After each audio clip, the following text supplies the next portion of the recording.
Então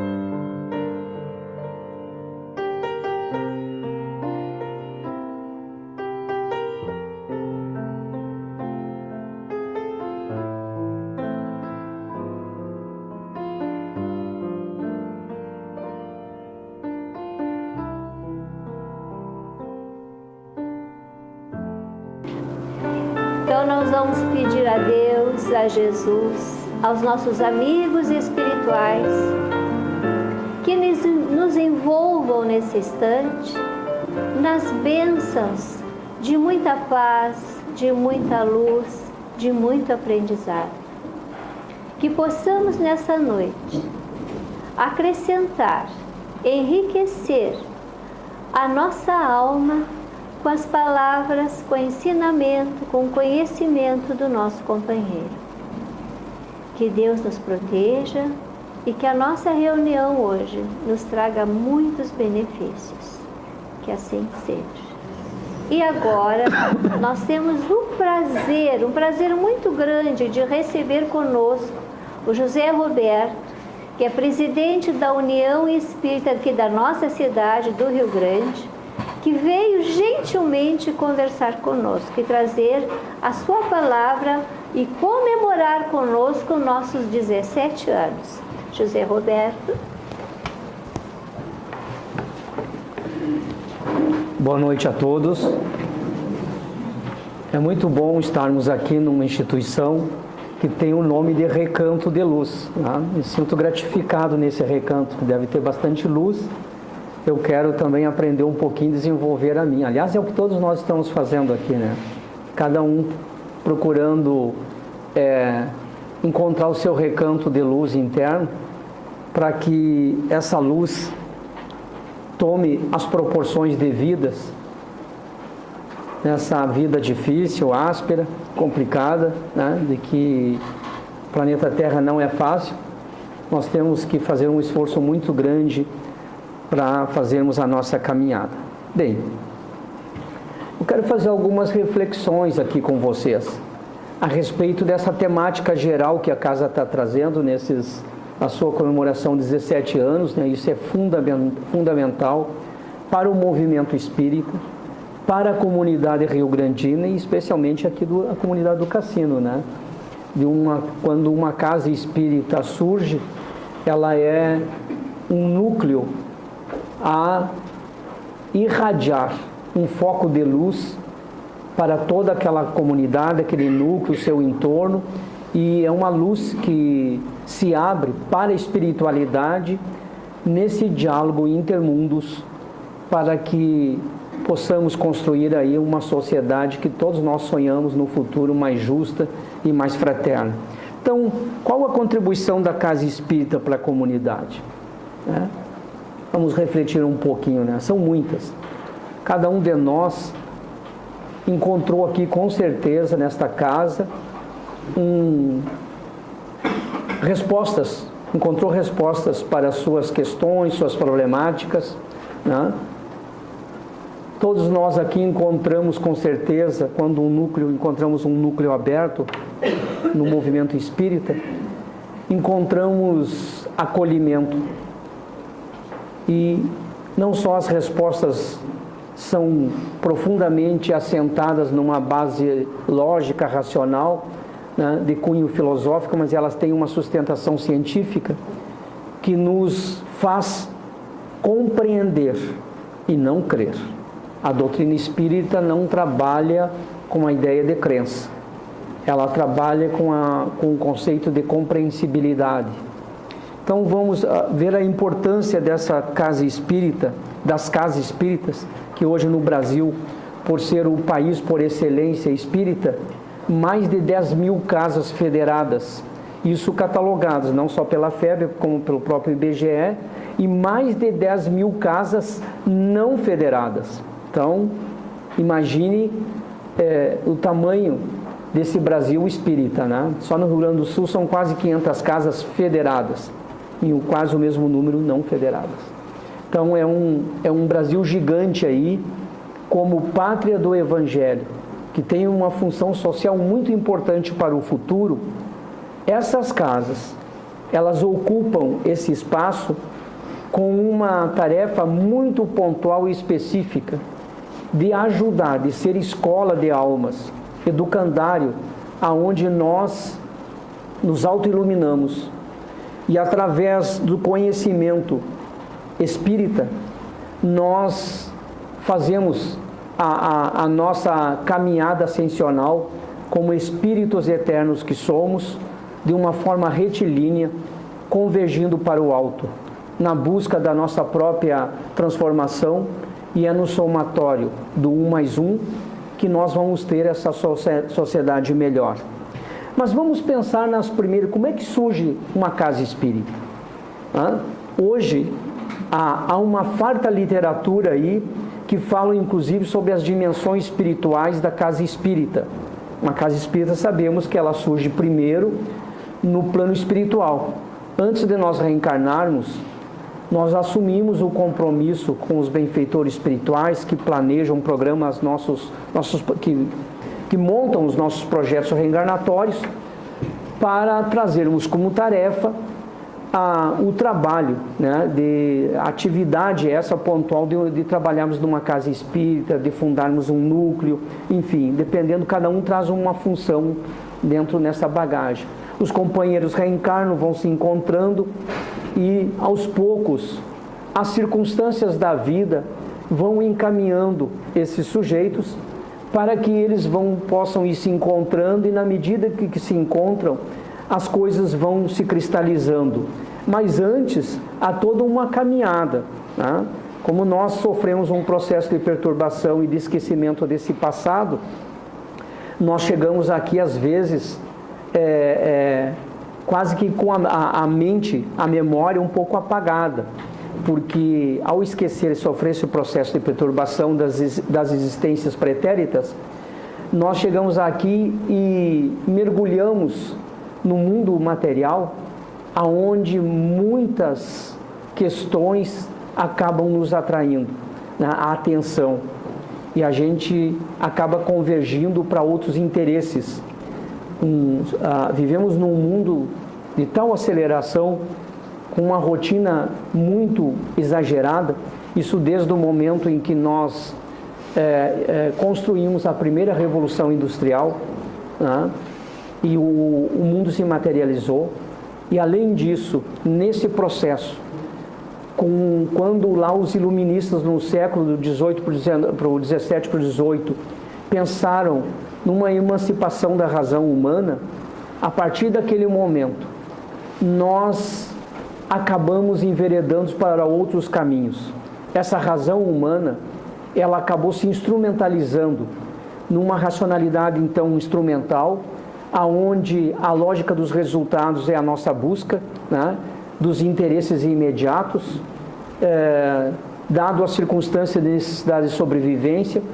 E esse pensamento iluminista, que era da emancipação da razão humana, acabou se divorciando, porque ele rompeu com aquela matriz que até então ditava as normas da sociedade, que era teológica, e nós rompemos com o Criador, né, com o Divino. Acabamos de fazer uma caminhada solitária, achando que o homem por si só poderia resolver os problemas humanos. Veja que audácia que chegamos inclusive a construir uma ciência que, segundo nós, essa ciência seria capaz de dar o norte, ou sulear, como queiramos, que estamos no sul, né, as nossas vidas. Fundamos uma ciência chamada sociologia e chegamos a pensar que os cientistas seriam os novos deuses. Inclusive pensamos até em construir uma religião, né, a religião positiva, que ela poderia dar conta dos problemas humanos. E o resultado está aí. Uma construção de uma sociedade odierna, estritamente instrumental de resultados, e que nos levou, nos enveredou para um consumismo exagerado. E esse consumismo tem feito de nós escravos modernos, ou queiramos servos. Somos servos, vivemos numa servidão moderna. Elegemos um novo Deus. esse Deus é uma notinha de papel que tem a imagem ali, a esfinge de um homem que nós celebramos, né? Passamos a celebrar como o nosso novo Deus, chamado dinheiro. E por ele nós nos escravizamos e chegamos aonde estamos, com as consequências que estão aí, de muita dor, de muito sofrimento. Mas nós não somos órfãos do destino, não somos obras do acaso. Vejamos que se as sociedades humanas, elas conseguiram, na medida em que se complexificavam, construir leis, conseguiram instituir códigos de ética, né, um ethos social, que estão exarados nas constituições humanas, materiais, cada país tem a sua constituição, desde o Código de Hammurabi, né, nós temos aí hoje leis moderníssimas, cada país com o seu código, a sua convenção. Né? O que imaginar do universo? O que imaginar com relação a Deus? Será que somos obras do acaso? Será que o universo também não tem uma forma de organização? Não há um processo gestor no universo? É claro que há. A doutrina espírita faz exatamente isso. Nos descortina os mecanismos da vida, revelando essas leis, aonde um espírito de alta hierarquia, de alta estirpe espiritual, mergulhou na roupagem física exatamente para nos revelar. Fez uma verdadeira revolução social que demarcou totalmente o pensamento humano com relação à história da humanidade, do antes e depois dele. Tá? Esse homem, Jesus, muitos de nós ainda o veem de crucificado. Né? Então, as religiões que elegeram ele, e inclusive agora está se aproximando a Páscoa, enxergam Jesus apenas com ele crucificado, ou enxergam ele como um líder religioso. Jesus não fundou religião nenhuma. Ele apenas descortinou para nós um código de ética do universo. Mostrou as leis divinas. É tão importante que depois o Espiritismo vem reafirmar e resgatar o cristianismo primitivo na sua origem e reedita nas casas espíritas esses primeiros núcleos do cristianismo redivivo, a Casa do Caminho de Jerusalém. Aliás, muito antes disso, a tradição histórica nos fala que a primeira Casa do Caminho foi Jerusalém. Na verdade, nós encontramos isso lá na obra 2000 anos, e depois tem uma outra obra chamada do André Luiz Ruiz, pelo Espírito Lúcius, que é O Amor Jamais Te Esquece, que ele resgata muitos daquelas personagens, daquela história do há 2000 anos, mas o foco deles ali nas personagens é o Pilatos e Zacarias, um humilde sapateiro que teve a sua vida destroçada familiar por uma traição da companheira com um jovem. Ela era bem mais jovem do que ele, era comum naquela época, que o traiu e abandonou para viver com um outro homem mais jovem. Ele se sentiu violentado, mas já ouvindo a mensagem de Jesus, já tendo conhecimento das andanças de Jesus naquela região, da onde ele vivia, próximo a Jerusalém, ele tomou conhecimento da mensagem do Mestre, se sentiu atraído e achou de muita importância. Zacarias passou a segui-lo de longe. E a uma certa altura ele fechou a sapataria e já, aliás, é importante dizer que ele aprendeu a perdoar a companheira, porque a lei judaica permitia a lapidação, né, da mulher adúltera. E ele conseguiu liberar a companheira para que ela seguisse a sua vida como ela quisesse. e passou a seguir Jesus. Só para vocês terem ver a magnitude dessas duas personagens, a importância, Zacarias, esse humilde sapateiro, e dessa figura ímpar que é o nosso governador espiritual do planeta. Zacarias estava com um amigo, Josué, em cima de um cômoro, de um montículo de terra, e Jesus caminhando, indo em direção a Jerusalém, com uma turba. Vocês imaginem hoje uma liderança caminhando, né? A gente vê essas lideranças políticas aí, às vezes, nas ruas, precisam de muita segurança, né, para poder transitar, um cantor, alguém aí importante. Imagine a figura de Jesus, naquela época, trazendo uma mensagem revolucionária que tocava no âmago do ser humano, que falava do sofrimento daquela massa rejeitada socialmente, seguindo Jesus, de várias nacionalidades. Descreve Lúcio, nessa obra, que eram milhares de pessoas seguindo. Jesus quase que comprimido, e os apóstolos no seu entorno, fazendo a segurança para que ele não fosse prensado por essa massa. E ao longe, Zacarias, que não conseguiu se aproximar, só acompanhava de longe Jesus, viu uma senhora idosa, de uma idade muito avançada e enferma, muito doente, que tentou se aproximar na ânsia de buscar a cura para o seu corpo físico. E não tendo forças, ela caiu no chão. E ele, desesperado da onde ele se encontrava, daquele montículo, enxergou a cena e se desesperou, passou a gritar para que as pessoas socorressem aquela senhora que tinha caído. No entanto, ele viu que ninguém atendia. Ele se deu por conta, se lembrou que numa das preleções de Jesus falou que Deus ouvia e escutava a todos, que bastava fazer uma prece. E ele fez a primeira experiência, buscou no íntimo do seu ser todas as forças da alma e fez uma prece lindíssima, pedindo a Deus que Jesus, se ele pudesse ouvir, captasse o seu pensamento, que ele pudesse socorrer aquela senhora e curar ela. Qual foi o resultado? Que Jesus estava se dirigindo e aquela massa o seguindo, ele para de imediato, dá meia volta, retorna, a massa o segue e ele vai até a senhora que está caída, pega ela pela mão, levanta, e quando ela levanta, que ele impôs a mão nela ao levantar já, ela estava transformada. Relata Lúcio que a senhora Zacarias percebe a transformação, ela estava rejuvenescida, modificada totalmente.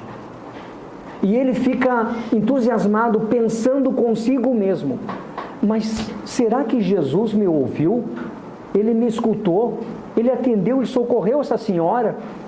Jesus, ao socorrer, sai dali, caminha mais um pouco, faz um semicírculo e passa no montículo onde se encontrava Zacarias.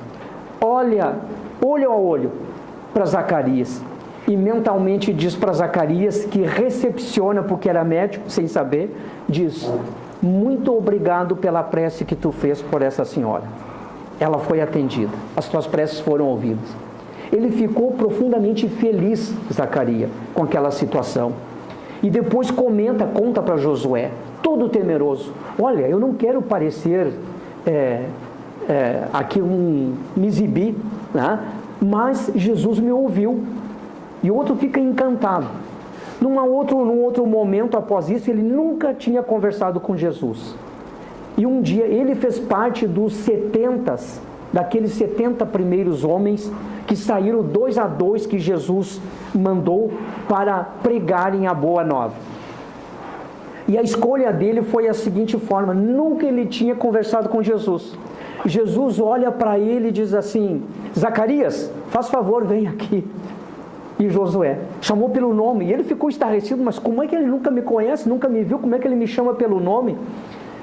ele se aproximou e Jesus delega para ele uma tarefa, de irem a Nazaré, sabendo daquela alma boníssima que estava ali naquele humilde sapateiro, daquele coração boníssimo.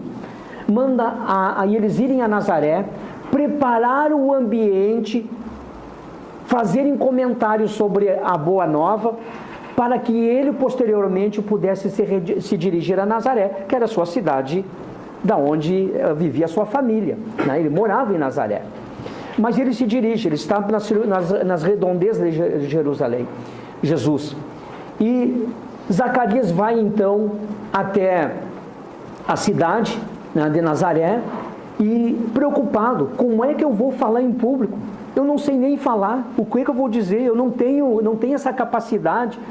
Que dirá a gente ainda fazer curas? Porque ele sabia que tinha essa missão, essa tarefa também de ajudar os sofredores. Eles chegando lá, ele se dirige a uma hospedaria.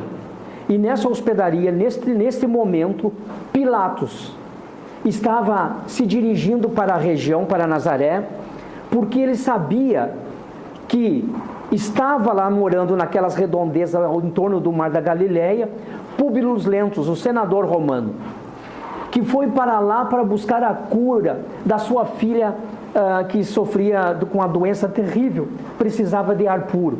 Todos nós conhecemos a personagem, que é a figura que nós tivemos, nosso querido Chico Xavier, que era a Flávia, né?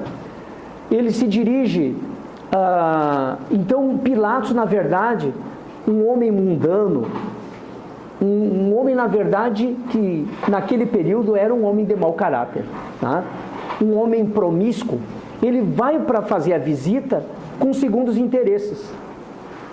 Na verdade, a intenção dele era conquistar Lívia, a esposa do senador, que era uma mulher ética, uma mulher romana de alta estirpe, e ele queria. A origem disso está numa outra obra lá no Egito Antigo, quando Pilatos era uma autoridade também e tentou em fazer uma intervenção, uma conquista de Lívia, que ela não aceitou. Ali aflorou naquele momento, desde que ele viu o senador, de tentar conquistar essa mulher romana, a Lívia, esposa do senador. Então ele vai fazer uma visita que é planejada, tem outros interesses. E então a hospedaria estava com muita gente, em função das cidades vizinhas que acorriam para cada um tirar proveito daquela figura ilustre política, autoridade romana que estava ali, cada um querendo tirar o seu proveito. E ali então Zacarias chega naquela hospedaria e pede para trabalhar. Ele e Josué, esfarrapados, sem comida, sem dinheiro, e oferecem o seu trabalho para o dono da hospedaria, para ficarem na hospedaria ali, ter um local onde ficar e alimentação, em troca de serviço que eles ajudariam na hospedaria. O hospedeiro aceita e dá um cantinho no fundo da hospedaria para eles ficarem, os dois, e eles durante o dia trabalhavam, ajudavam a fazer alimentação, cuidavam da hospedaria. À noite eles saem na primeira caminhada, vão até próximo das redondezas do templo de Nazaré, num templo. E lá eles encontram uma multidão de pessoas famintas, pobres, miseráveis. E ao se aproximarem, um senhor de uma idade também muito avançada cai, dado a fragilidade física, por falta de alimentação, cai no chão e fica desacordado. Zacarias se aproxima, as pessoas estão todas no entorno e ninguém socorre aquele ancião.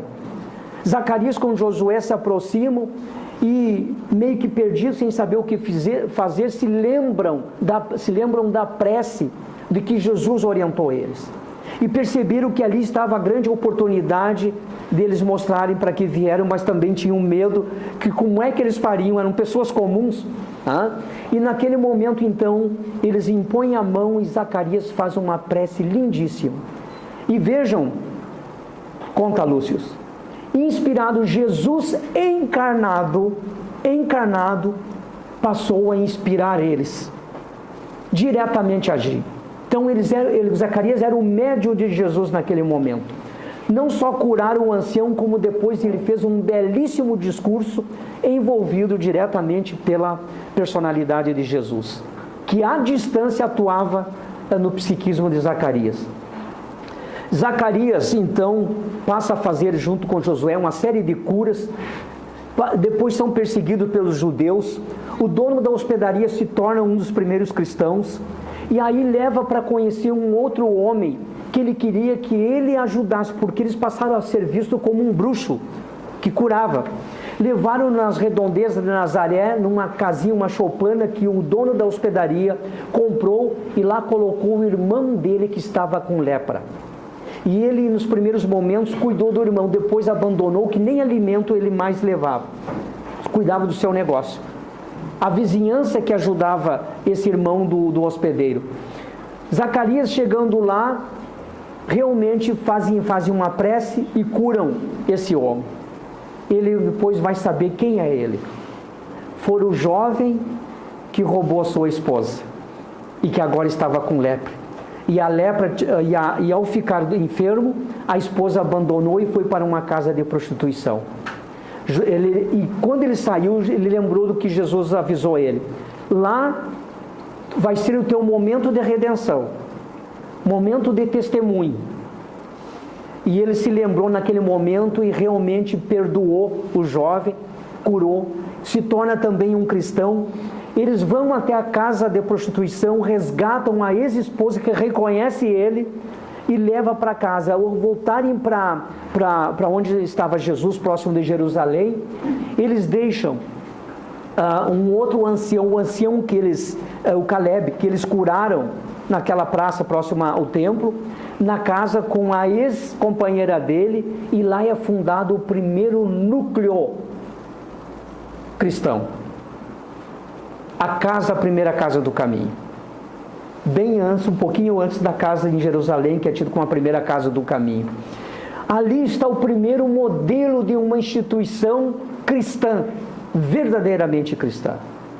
Depois, lá no século XIX, quando Kardec traz para nós, sistematiza a doutrina espírita, em 1857 lança o primeiro livro dos Espíritos, em 18 de abril, pouco menos de um ano depois, a 1º de abril de 1858, funda, preocupado, ele tinha uma segunda preocupação com relação ao futuro da doutrina, e ele vai fundar em sua casa a Sociedade Parisiense de Estudos Espíritas, que funcionou por um certo tempo. Depois ela foi transferida para o Palácio Royal, numa galeria, na Galeria Orleans, em Paris, aonde fora lançado o Livro dos Espíritos, e lá ela toma uma tamanha proporção nessa sociedade. Era um núcleo de estudiosos, de homens da inteligência francesa e da redondeza europeia, que lá corriam naquela casa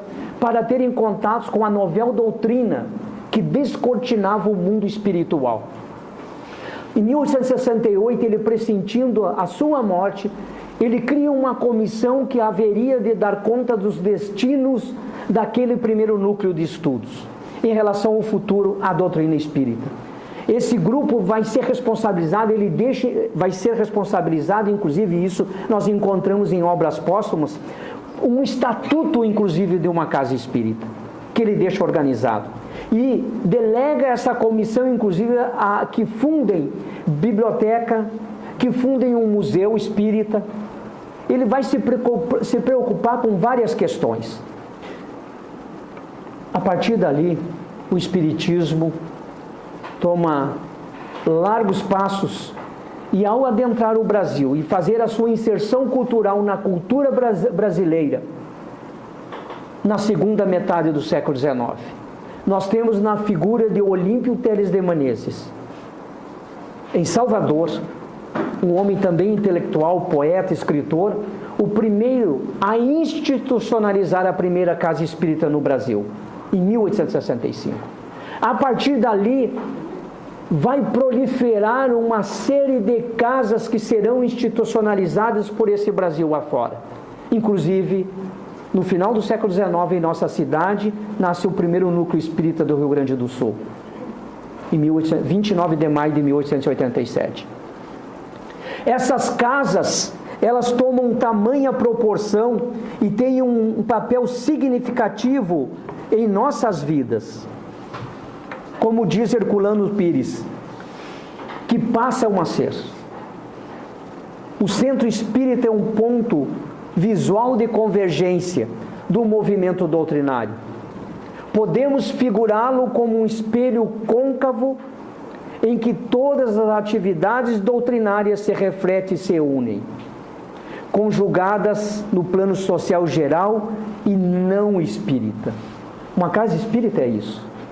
O núcleo espírita é um espaço por excelência, um locus, não só social, mas é um locus aonde nós descedentamos a nossa sede pelo invisível, na busca de informações sobre a continuidade da vida, rompendo os grilhões da morte, porque o Espiritismo matou a morte e tornou a mediunidade positiva, que antes era difusa pelo mundo, sempre esteve presente em todas as sociedades, para que nós tivéssemos informações sobre esta vida que continuava após a vida física, após a morte biológica. Se descerram as comportas do mundo invisível para que os dois mundos estabeleçam um diálogo e um diálogo fraterno, que ainda estamos construindo. A casa espírita, então, hoje, para nós, ela tem uma relação muito importante nas nossas vidas. Estabelecemos essa relação. Ela nos dá respostas para as nossas aflições humanas, para as nossas problemáticas, para as dores, para as nossas dificuldades. Trazem respostas porque a doutrina espírita nos fornece essas respostas. Quem somos, da onde viemos, para onde vamos. É um núcleo de consolo, porque a doutrina espírita reedita o Evangelho na sua originalidade. O Espiritismo é o cristianismo redivivo.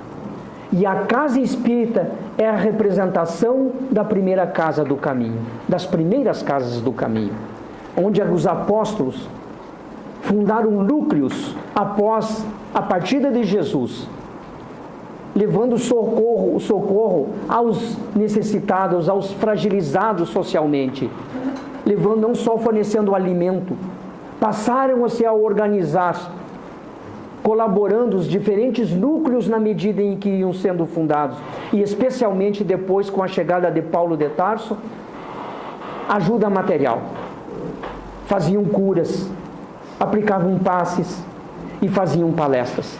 Então a casa espírita reeditada, ela é a representação imagética dessas primeiras casas do caminho. E aqui nós encontramos consolo porque o Evangelho nos é apresentado na sua feição rediviva. Mostra que Jesus nos trouxe leis morais, leis que regulam a vida em toda a sua essência. E nos diz que essa relação que se estabelece entre nós e o divino se dá via psiquismo, porque as leis, a genética divina que nós herdamos, elas estão presentes no nosso psiquismo. Parte dessa genética está dentro do nosso psiquismo. As leis estão introjetadas na nossa mente. Lei de adoração. Desde o homem primitivo, ele adora sem saber. Adora porque sabe que tem uma força superior que perpassa além da sua vida objetiva. É um espaço por excelência de caridade, aonde nós aprendemos a fazer o bem. Se o mundo hoje está sofrido, se nós assistimos muitas guerras pelo planeta, a dizimarem pessoas, famílias, sociedades, troçar, quantas crianças na Síria estão sendo massacradas diariamente pela loucura de meia dúzia de homens que apenas olham, como diz Mário Sérgio Cortella, o grande educador brasileiro, agem como idiotés. Idiotés era aquele no grego antigo que não participava da polis e que apenas ficava olhando para o umbigo porque não desejava ser um membro da polis participar.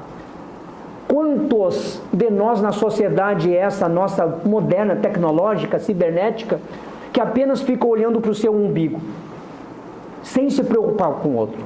No entanto, os benfeitores espirituais têm nos dito, e não faltaram exemplos, rastros de luz, de grandes nomes após o advento do cristianismo. Não faltaram exemplos de pessoas que fizeram a grande medida de conversão, de 8 para 80. Temos na figura do Saulo perseguidor e depois Paulo de Tarso, de Maria Madalena, na figura de Santo Agostinho, um homem pederasta até os 40 anos de idade, vida totalmente desregrada e pervertida, e que faz a grande metamorfose da sua vida. São exemplos de transformação. E aí dizem esses amigos espirituais que a nossa medida de felicidade é a medida de felicidade do nosso semelhante que está à nossa volta. Ninguém consegue ser feliz sozinho. E por isso, o que diz Cortella, o idiotés não pode ficar olhando para o seu umbigo. Se há um sofrimento aí na sociedade, se nós vemos irmãos nossos juntando alimento nas latas de lixo, se nós vemos muitos irmãos nossos dormindo debaixo das marquises, jogados pelas ruas, nós não podemos fazer igual o idiotés, pensando somente no meu bem-estar, nas minhas conquistas materiais, sem me preocupar com o semelhante. Eu não consigo. Num planeta de provas e expiações, aonde a dor predomina, eu não consigo ser feliz sozinho. Eu só serei feliz quando eu me preocupar socialmente com o outro. Como diz Fritjof Capra, nós somos uma grande teia, e os Espíritos confirmam isso. Nós todos estamos interligados, interconectados, uns aos outros. Então, se tem alguém sofrendo lá, eu socialmente sou responsável, porque aquele irmão que está falido, caído, embora ele esteja circunscrito a um trabalho de renovação, de prova e expiação, eu tenho a obrigação de ajudá-lo e de levantar. Ele não caiu sozinho. Alguém o ajudou a cair. Se não foi nessa existência, foi no pretérito. Somos responsáveis. Então, aqui nós aprendemos a verdadeira caridade na casa espírita. Aqui nós encontramos acolhimento nos momentos de dor e sofrimento. E aqui nós aprendemos sobre o verdadeiro sentido do que é religião. No sentido da palavra originária do latim religare, religar com Deus, porque nós estamos desconectados do divino desde o momento da emancipação da razão humana, lá no século XVIII, com os iluministas, divorciados, cada um procurando a sua vida, a seu bel prazer. No espaço da casa espírita nós encontramos um ambiente que é um educandário, aonde o ensino é fundamental, porque só nos libertamos dos nossos atavismos, da nossa inferioridade, da ignorância que nos subjuga com o conhecimento. Mas não basta o conhecimento, é necessário compreender as coisas. E a partir do momento em que nós compreendemos, nós temos por obrigação de fazer a nossa reforma íntima, internalizar essas verdades. A casa espírita é um espaço também de tratamento. Nela nós encontramos as diferentes terapias que são emergenciais. Repõe energias, renova nossas forças, nos consolam, mas não é uma cura definitiva. E é um espaço de esclarecimento. Nós vamos pular algumas partes aqui.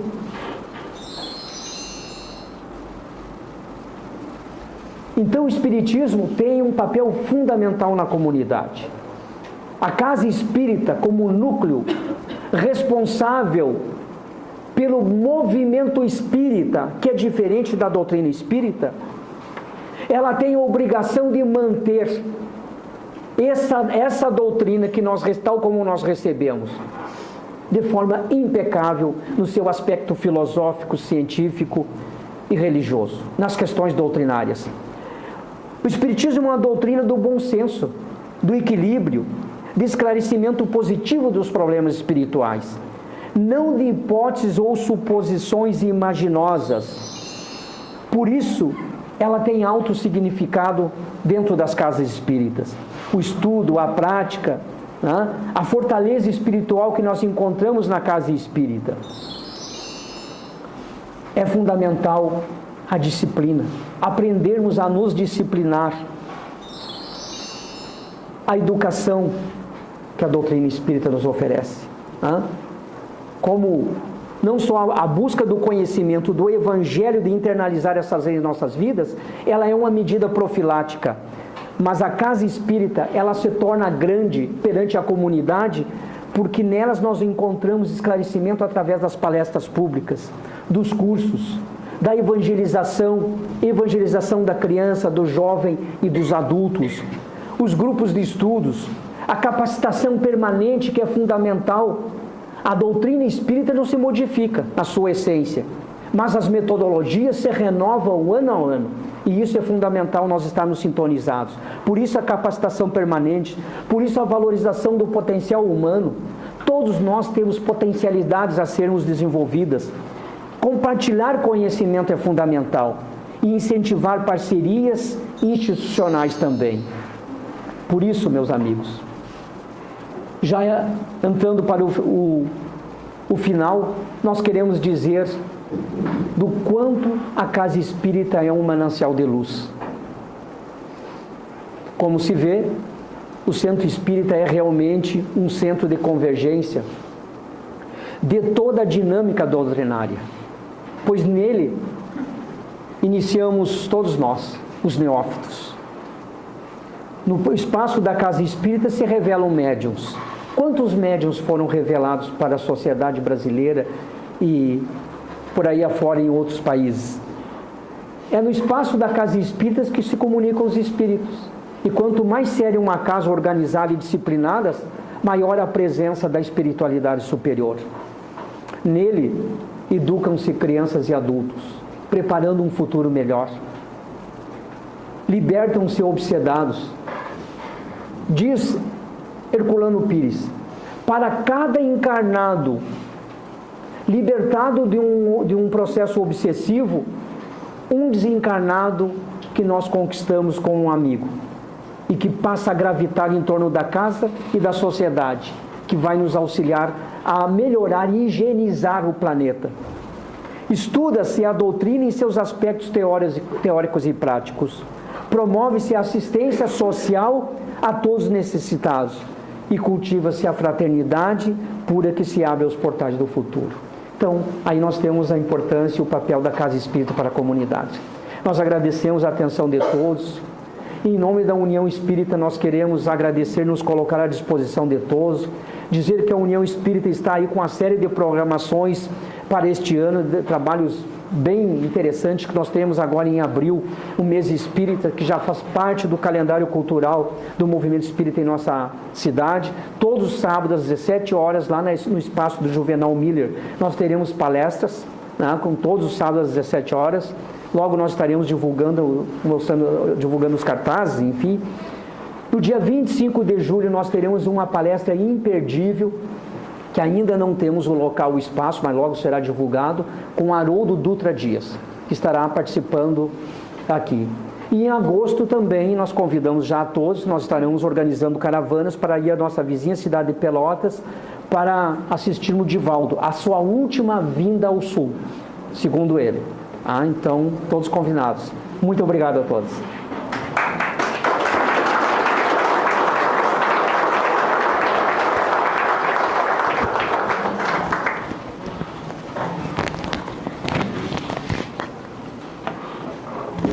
Nós é que agradecemos a José Roberto por tantos esclarecimentos.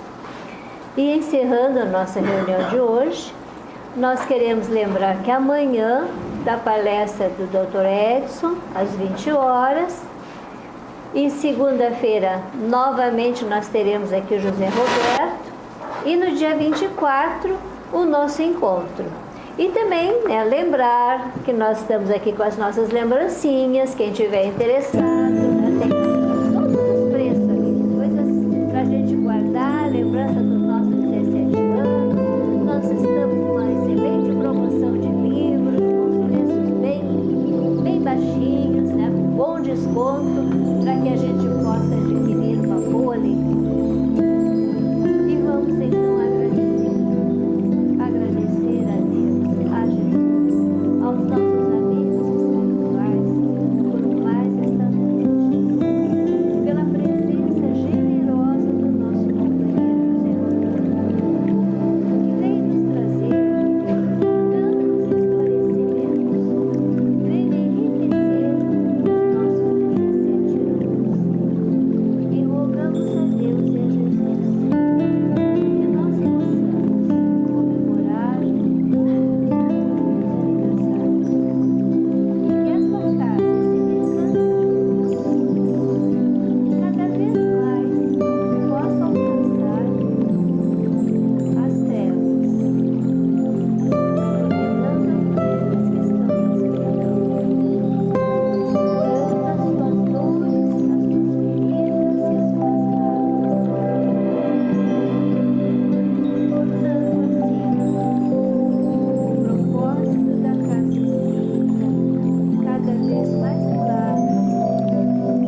nós este momento, cercados, amparados, iluminados pela nossa equipe espiritual, nos sentirmos abençoados, protegidos e amparados. Que assim seja.